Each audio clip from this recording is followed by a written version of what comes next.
আসসালামু আলাইকুম, this is creative Ilias. বরাবর মতো আমি ইলিয়াস আছি আপনাদের সাথে নতুন আরও একটি ভিডিও নিয়ে। আসছে 7 জুন আমাদের পবিত্র ঈদ উল আজহা পালিত হতে যাচ্ছে। আর এই ঈদে যদি আপনি ছাত্রদলের পক্ষ থেকে একটি দারুণ পোস্টার ডিজাইন করতে চান, তাহলে আজকের ভিডিওটি সম্পূর্ণ আপনার জন্যই।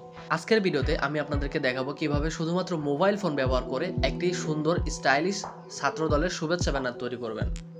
আর সবচেয়ে ভালো খবর হচ্ছে এই ডিজাইনটির সম্পূর্ণ পিএলপি ফাইল আমি আপনাদেরকে ফ্রিতে দিয়ে দিব, যার লিঙ্ক থাকবে ডিসক্রিপশনে। আর পিএলপি ফাইলটি ডাউনলোড করার জন্য অবশ্যই আমাদের ফুল ভিডিওটি কন্টিনিউ করতে হবে, কারণ আমাদের পিএলপি ফাইল লিঙ্কে 4 সংখ্যার পাসওয়ার্ড সেট করা আছে। ফুল ভিডিওটি কন্টিনিউ করে 4 সংখ্যার পাসওয়ার্ডটি সংগ্রহ করবেন, তারপরে ডিসক্রিপশন থেকে পিএলপি ফাইল লিঙ্কটি ওপেন করবেন, অন্যথায় পিএলপি ফাইলটি ডাউনলোড করতে পারবেন না।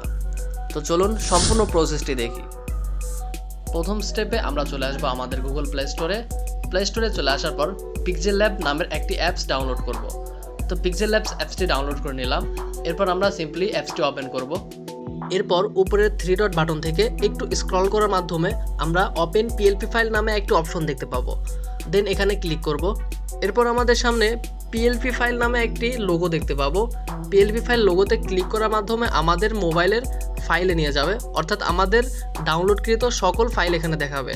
তো আমরা একটু আগে যে আমাদের ডেসক্রিপশন থেকে যে ফাইলটি ডাউনলোড করেছি সেই ফাইলটির উপর ক্লিক করে আমরা আমাদের এই পিক্সেল ল্যাব অ্যাপসের মাধ্যমে ইনপুট করে নেব।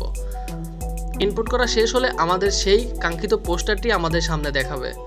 এবারে চলে যাব আমরা লেয়ার অপশনে আসার পর আমাদের প্রত্যেকটা লেয়ার আমরা স্ক্রল করে দেখতে পারবো এবং যে লেয়ারটি পরিবর্তন করা দরকার সেই লেয়ারটি ক্লিক করার মাধ্যমে আমরা পরিবর্তন করতে পারবো।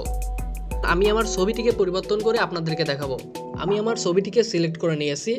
এবারে নিচের লেয়ার থেকে রিসিলেক্ট অপশনে ক্লিক করব এবং আমার গ্যালারি থেকে নতুন ছবি সিলেক্ট করব।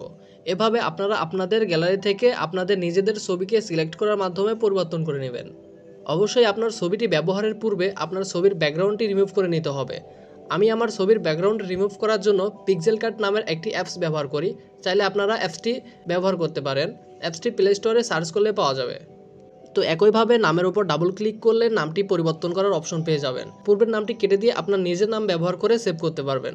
এভাবে পোস্টারের যে কোনো ইকুইপমেন্টের উপর ক্লিক করার মাধ্যমে আপনারা নিজের মতো করে ব্যবহার করতে পারবেন, অর্থাৎ নিজের মতো করে পরিবর্তন করে ব্যবহার করতে পারবেন। তো পোস্টার তো তৈরি করা কমপ্লিট। এবারে পোস্টারটি আপনার ফোনে সেভ করবেন কিভাবে? সেভ করার জন্য উপরের ডান পাশে একটি সেভ অপশন দেখতে পাবেন। সেভ অপশনে ক্লিক করার মাধ্যমে সেভ ইমেজে ক্লিক করতে হবে। এখান থেকে উপরে পিএনজি সিলেক্ট করব এবং নিচের আলট্রা অপশনটা সিলেক্ট করার মাধ্যমে সেভ ইমেজ গ্যালারিতে ক্লিক করার মাধ্যমে আমাদের এই কাঙ্ক্ষিত ইমেজটি আমাদের গ্যালারিতে সেভ হয়ে যাবে। তো আশা করি পুরো ভিডিওর প্রসেসটি বুঝতে পেরেছেন। আর যদি বুঝতে কোনো সমস্যা হয় অবশ্যই আমাদের কমেন্টে জানাতে হবে। আপনার সমস্যা সমাধানের সর্বোচ্চ চেষ্টা করব। আজকের ভিডিওটি এই পর্যন্তই। ভিডিওটি ভালো লাগলে অবশ্যই ভিডিওটি লাইক করবেন এবং আমাদের চ্যানেলে নতুন হয়ে থাকলে অবশ্যই আমাদের চ্যানেলটি সাবস্ক্রাইব করে আমাদের পাশেই থাকবেন। এতক্ষণ সঙ্গে থাকার জন্য অসংখ্য ধন্যবাদ।